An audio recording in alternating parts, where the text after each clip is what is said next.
পাড়ি দিয়েছে। ওনার কষ্টটা বোঝার মতো ক্ষমতা আমাদের তখন ছিল। আমার মনে হয় আমার মতো আরও লক্ষ লক্ষ মানুষ, সাধারণ মানুষ, সবাই একই সহানুভূতির দৃষ্টিতে ওনার দিকে তাকিয়েছে, শ্রদ্ধার সাথে, যে ওনার একবার গদিতে বসা উচিত। সেই সুযোগও বাংলার জনগণ ওনাকে দিয়েছিল। দুর্ভাগ্য, আমার মনে হয় যে ক্ষমতা নামক শক্তিটা আসলেই খুব খারাপ একটা জায়গা। যেই মসনদটার সাথে কিছু শব্দ যুক্ত না করলেই নয়: প্রতারণা, চতুরতা, রাজনীতি, রক্ত, লাশ। এই শব্দগুলো খুব জোরালোভাবে জড়িত।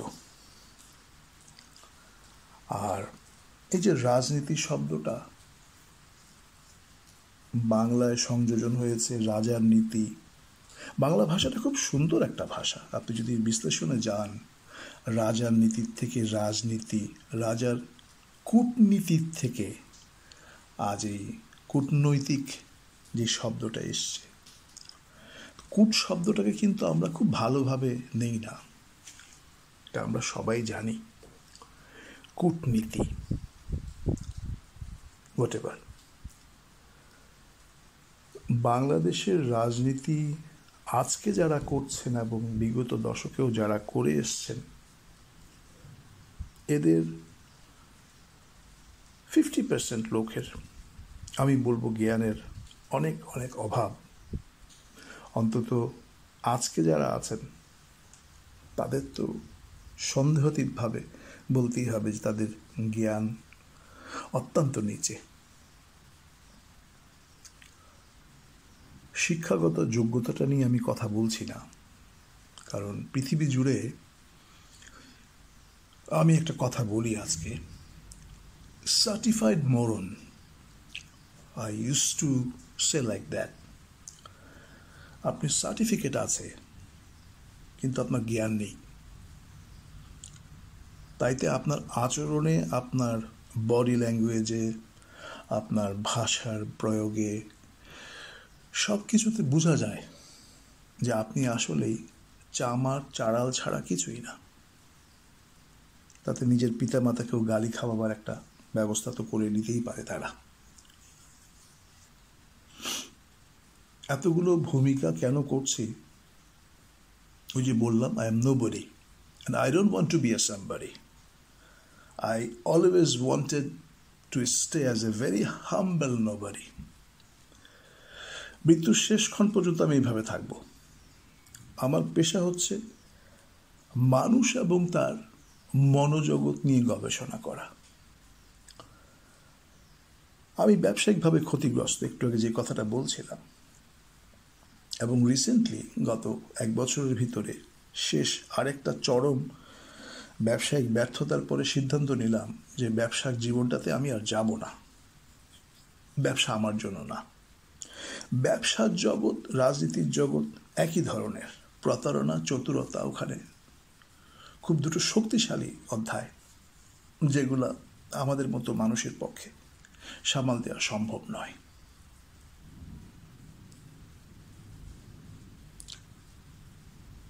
সিরাজউদ্দৌলা সেই নাটক বাংলার আকাশে দুর্যোগের ঘন ঘটা, আর আমাদের বাংলাদেশে দুর্যোগ তো ঘটে গেছে, যা ঘটবার ঘটে গেছে। শত শত লাশ, হাজার হাজার আহত, গুম হয়েছে কত জানি না। আর দীর্ঘ প্রায় 2 দশকের অনেক ইতিহাস তো বেরিয়ে এসছে, আমরা পেয়েছি। প্রশ্ন এসে যাচ্ছে, আজকে কেন জনতা জেগে উঠল? আজ কেন? ছাত্ররা মারা যাবার পরে আপনাদের হুঁশ আসছে, এর আগে আপনাদের হুঁশ ছিল না। কেন কথাটায় আসলাম? চুতিয়া Bangali. Yes, we are a very fantastic nation, great nation. একই সাথে প্রতিটা গ্রেটনেসের একটা অপোজিট সেকশন আছে। সেই অপোজিট যে সেকশনটা গ্রেটনেসের উল্টো পাশে, সেটা হচ্ছে আমরা চুতিয়া। আমরা বাঙালি এতটাই আরামপ্রিয় যে প্রায় 2 দশক ধরে এত শোষণ, এত অত্যাচার, এত নির্বিচারে সবকিছু হয়ে যাবার পরেও বাঙালি জাতির কোথাও কোনো প্রতিবাদ আমরা দেখি নাই। ইভেন 2 বছর আগে, রোজার মাসের বা তার আগে পিছিয়ে ভুলে গেছি সময়টা, যখন নিত্যপণ্যের দাম হু হু করে বেড়ে গেল, চিনি এবং তেলের দাম নিয়ে একটা মাফিয়া চক্র খেলা খেললো বাংলাদেশে, তখনও বাংলা তথাকথিত জনগণ কোনো প্রতিবাদে রাস্তায় বেরিয়ে আসেনি। 70 টাকার চিনি 130, 125 টাকা হয়ে গেল, তখনও পার্শ্ববর্তী দেশ ভারতে 48 রুপিতে চিনি। বাঙালি জাতি বড় গর্বের জাতি, কিন্তু গালিটা যে খেতেই হয় ভাই, চুতিয়া বাঙালি। আজকে আপনারা অনেক দেরিতে জেগে উঠেছেন, অনেক ধরনের স্লোগান, অনেক কিছুই শুনছি। সেনাবাহিনীর সরকার, সেনাবাহিনীর সরকার কি করবে? সেনাবাহিনী কি দেশ চালানোর জন্য? জিয়া সাহেব, এরশাদ সাহেবের কথা বাদ দিয়ে দেন, প্রাগৈতিহাসিক হয়ে গেছে তারা। স্বাধীনতা যুদ্ধের পরপরের কিছু সময়, কিছু দশক আর এখনকার, স্পেশালি এই শেখ হাসিনা এবং তার তথাকথিত বুদ্ধিজীবী আইটি মিনিস্ট্রির আন্ডারে ডিজিটাল বাংলা নামে যেই জগৎটা চলছে, এই জগতে এসে আর্মি সরকারের কোনো ভূমিকা আছে বলে আমি মনে করি না। দেশ চালাবার ক্ষেত্রে, দেশের গরিমা রক্ষার ক্ষেত্রে নিঃসন্দেহাতীতভাবে তাদের মর্যাদা শ্রেষ্ঠ। পৃথিবীর মানচিত্রে বাংলাদেশকে তারা ফুটিয়ে উঠিয়েছে বহুভাবে। আমরা যারা বাইরে আছি, বাইরে থাকি, আমরা দেখেছি বাংলাদেশের সেনাবাহিনীর সম্মান এবং মর্যাদা, তাদের বীরত্বের গুণগাথা আছে অনেক জায়গায়। পাশাপাশি কলঙ্ক কি নেই? 2009 সালের কলঙ্ক কি মুছে ফেলা যাবে? আজকের সেনাবাহিনীর প্রধানের 2009 সালের ভূমিকা নিয়ে বিশাল বড় একটা প্রশ্ন হয়ে আছে এখনো। যাই হোক, সেনাবাহিনী দেশের ক্রান্তি লগ্নে শান্তি শৃঙ্খলা রক্ষার জন্য এসে দাঁড়াতে পারে। সংবিধানে সেটা আছে কিনা আমি জানি না, বাংলাদেশের সংবিধান পড়ার সুযোগ আমার হয়নি। সংবিধান তো পরিবর্তনও কিছু হয়েছে। যাই হোক না কেন, আজকের কিছু জায়গায় দেখছিলাম সেনাবাহিনীর সদস্যদের আন্তরিকভাবে ছাত্রদের, জনতাদের সাথে কথা বলার যে ভূমিকা, যেটা পুলিশের কাছে আমরা চিন্তাই করতে পারি না। আজকে প্রশ্ন হচ্ছে, পুলিশ মারছে, বারবার দেখাচ্ছে, প্রায় 2 দশক ধরে এই পুলিশরা কিভাবে অত্যাচার, জুলুম, নির্যাতন করে এসছে, খুন সহ বাংলার জনগণের উপরে, সেটা মনে হয় আজকে যারা মিডিয়ার দায়িত্বে আছে, তথাকথিত সাংঘাতিক, আমি এদেরকে সাংবাদিক তো বলার সুযোগই নেই, এদেরকে ক্ষমা করবেন আমাকে যদি আমাকে বলে যে জুতো দিয়ে এদেরকে মারো, আমি সেই লজ্জাজনক কাজটুকু করতে পারবো না। তবে ধিক্কারের চরম পর্যায়ের কিছু যদি থাকে সেটা প্রকাশ করলাম। এই সাংঘাতিক দালাল শ্রেণীর সাংঘাতিক, তারা বারবার দেখায় পুলিশ পিটিয়ে মেরে। কেন মেরেছে পুলিশ পিটিয়ে? জনতা কখন মারে? জনতা তো, সাধারণ জনতা রেগে গেলে চড়থাপ্পড়ের বাইরে কিছু জানে না, তারা কেন মারছে? তবে হ্যাঁ, ছাত্রদেরকে একটা কথা বলবো, ছাত্র জনতাদেরকে, আপনারা পরিবর্তন অবশ্যই আনবেন। ডেফিনেটলি আমরা নতুন বাংলাদেশ দেখতে চাই, কিন্তু আমরা কোনো পুরনো শেয়ালদেরকে, হায়নাদেরকে দেখতে চাই না।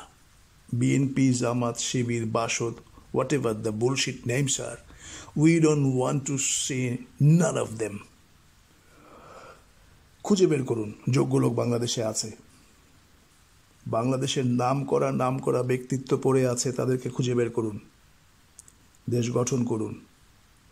তবে কয়েকটা ক্ষেত্রের দিকে চোখ রাখবেন আপনারা। আমলা, এরা সবচাইতে বড় মাফিয়া। এদেরকে খুঁজে খুঁজে খুঁজে খুঁজে বের করুন।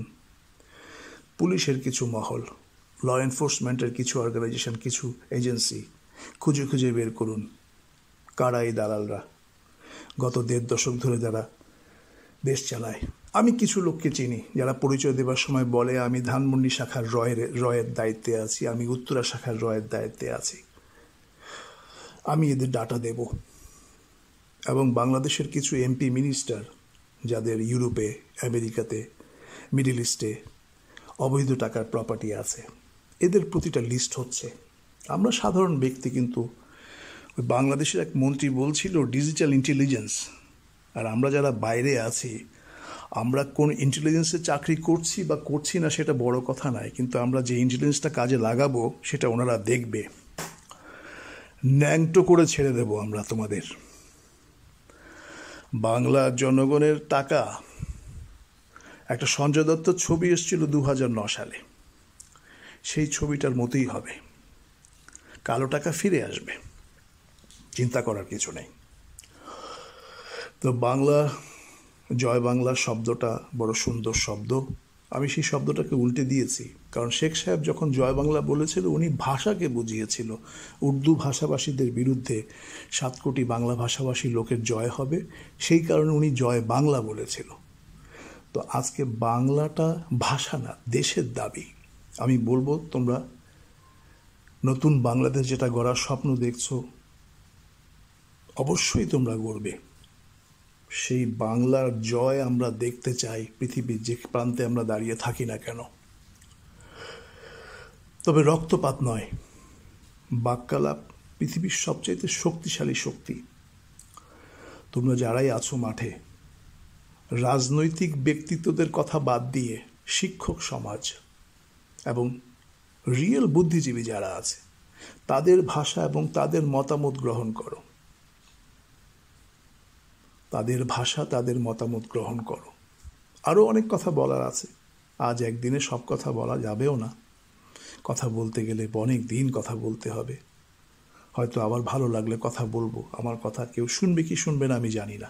আমার দেশপ্রেম থেকে আমার যেটা বক্তব্য দেবার, সামান্য একটু অল্প সময়ে কিছু কথা বলার ইচ্ছে হলো, তাই বললাম। এটা শুধুই হেডলাইন, এর ভিতরের অনেক বক্তব্য রয়ে গেছে যেগুলো হয়তো আসবে। আমি বলবো বা ধারাবাহিকভাবে অন্য কেউ বলবে, কারণ সবাই এখন একই সুরে গাথা। সেই সুরটা হচ্ছে একটাই, যে শেখ হাসিনা মানের সম্মানে লজ্জা যদি কিছু থেকে থাকে, সেই লজ্জায় লজ্জিত হয়ে নিজের চেহারাটা আয়নায় দেখে, এবং তারা আওয়ামী লীগের যারা আছে তারাও নিজেদের চেহারা আয়নায় দেখবে। লজ্জিত তারা কতটুকু হবে আমি জানি না, লজ্জা তাদের নেই এটা আমি জানি। তবে তারপরেও মানুষের পরিবর্তন যে কোনো সময় আসতেই পারে। তো আশা করব তারা ক্ষমতা থেকে নেমে দাঁড়াবেন। জনগণ যদি তাদেরকে ভালোবাসে, এত বিশ্বাস থাকে, নেমে দাঁড়িয়ে আরেকবার হোক, তাদেরই ভাষায় খেলা হবে। বাংলার জয়। ভালো থেকো সবাই।